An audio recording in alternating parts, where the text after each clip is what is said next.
Hello, I'm John Bachman. There will be a changing of the guard for Democrats in the U.S. Senate. In a video posted today, Minority Leader Harry Reid says this term will be his last. Reid says he had time to think about his future after being injured several months ago.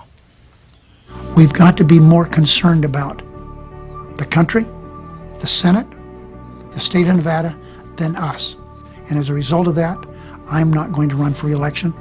Now, Reid clarifies, he says the fear of losing his next re-election bid has nothing to do with his decision, nor does the fact that the Democrats recently lost control of the Senate. The 75-year-old Reid still has 22 months left on his term.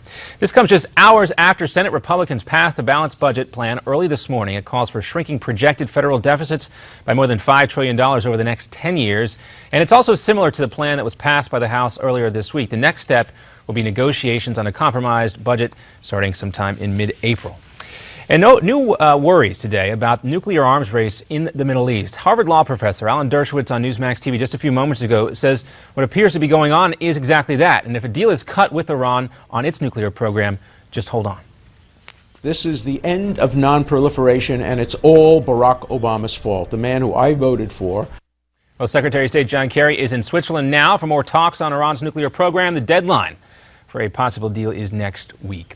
And former Florida Governor Jeb Bush may be out in front of a new poll of New Hampshire voters, but check out who's rising in the GOP field. That's Donald Trump, who is again playing with the idea of running. He's the pick of some voters, just about 6% ahead of Texas Senator Ted Cruz, who just recently announced he was actually running.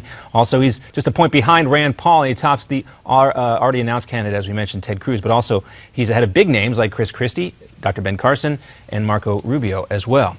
The co-pilot who crashed that Germanwings jet into the French Alps was apparently suffering from some sort of illness. Investigators in Germany say documents found at the home of Andreas Lubitz show that he was in treatment for something, but they don't specify exactly what. They also found what appears to be a doctor's notes excusing him from work for several days, including the day of the crash.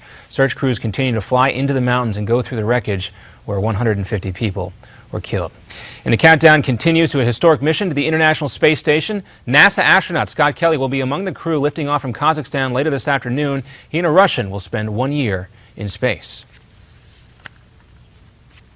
And Kelly and his twin brother Mark, a retired astronaut, will be taking part in experiments to see how the human body changes over a year in space. And just back from space, a record-setting Japanese robot. This is Hirobo back on Earth after getting 2 spots in the Guinness Book of World Records.